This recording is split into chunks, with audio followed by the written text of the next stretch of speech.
హల్లెలూయా. మన ప్రభువైన యేసుక్రీస్తు శ్రేష్టమైన నామంలో ప్రియ సహోదరి సహోదరులందరికీ వందనములు.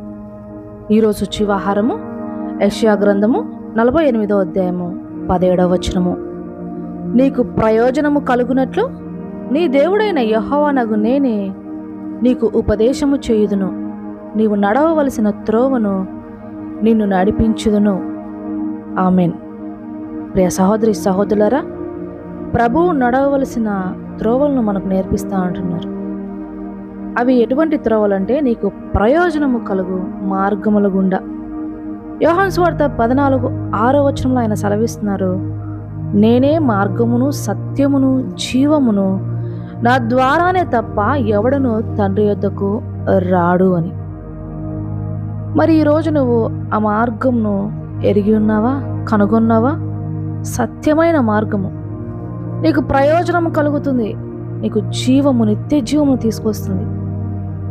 ప్రభువు సెలవిచ్చినట్లుగా దుష్టుల ఆలోచన చొప్పున నడవక, పాపుల మార్గమున నిలవక, అపహాసకులు కూర్చుండు చోటును కూర్చుండక, యెహోవా ధర్మశాస్త్రమునందు ఆనందించుచు దివారాత్రములు దాన్ని ధ్యానించువాడు ధన్యుడు అని. ఈ ధర్మశాస్త్రము ఎంతో మందిని జీవ మార్గంలోనికి నడిపింది.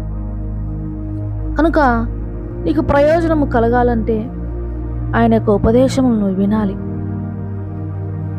ఆయన మార్గము సత్యము జీవమై ఉన్నాడన్న మాట ఎంతో మందిని ప్రభు యొద్దకు ఆకర్షించింది. ప్రభువు ఎల్లప్పుడూ నీకు తోడుగా ఉన్నారు, నిన్ను విడువని వాడు. ఇశ్రాయేలు దేవుడు కునుకడు నిద్రపోడు అని వాక్యం సెలవిస్తుంది. ఒక అన్యుణ్ణి ఈ మాటే పట్టుకున్నది. కునుకడు నిద్రపోడు అంటాడేంటి ఈయన? మేమైతే ప్రతి వేకునే గంట కొట్టి మరీ లేపుతాము, దీపారాధన చేస్తాము, మరలా రాత్రి అన్ని సిద్ధం చేసి పడుకోబెట్టి తలుపులు వేస్తాము. ఇదేంటి ఈయన కునుకడు నిద్రపోడు అంటున్నారు అని. నిజం కదా? ప్రియ సహోదరి సహోదరులారా, నీవు ఒకవేళ స్పిరిచువల్గా మంచిగా ఉన్నావు, అది ఏ రిలీజన్ అయినా సరే, ప్రతి ఒక్క రిలీజన్లో ఒక స్పిరిచువల్ ఉంది. ఆ విధంగా నువ్వు ఉన్నట్లయితే you are a good person, socially you are a good human being, అంత మాత్రమే. కానీ అది నీకు జీవము కలుగు మార్గం అయితే కాదు. స్పిరిచువాలిటీ అనేది ప్రభువు లేకుండా ఉంటే అది ఈ లోక సంబంధమైన నీకు శాంతిని చేకూర్చవచ్చు, కానీ నిత్యత్వానికి దారి తీసేటువంటి మార్గము చూపేటువంటి శాంతి సమాధానం అయితే కాదు. క్రీస్తుతో కూడినటువంటి ఆత్మీయత నిన్ను పరలోక రాజ్యం చేరుస్తుంది. నీకు ప్రయోజనము కలుగునట్లు దేవుడు నీకు నడవవలసిన త్రోవలను ఆయన నడిపించును కాక. దేవుడు ఈ వాక్యమును మీ అందరి జీవితాల్లో ఫలింపజేయును కాక. ఆమేన్. కళ్ళు మూసుకొని ప్రార్థనలో ఏకీభవించండి. ప్రార్థన. మహోన్నతుడా, మహాగణుడా, గొప్ప దేవ, రాజుల రాజా, మీకు వందనాలు, స్తుతులు, స్తోత్రములు తండ్రి. మీ ఉపదేశమును ఆలకించుటకు ప్రభువా సిద్ధపడిన వారున్నారు. వారి యొక్క నిశ్చయితను ప్రభా బలపరచండి, మీలో నిరీక్షణను బలపరచండి, విశ్వాసంలో బలపరచండి. ప్రభువా నడవవలసిన త్రోవలను మాకు నేర్పించి ప్రయోజనము కలుగునట్లుగా ఆశీర్వదించండి. లేమిలితో ఉన్నవారిని దీవించండి. మూయబడిన గర్భముతో ఉన్నవారు ఉన్నారు ప్రభా, సహాయం చేయండి అయ్యా.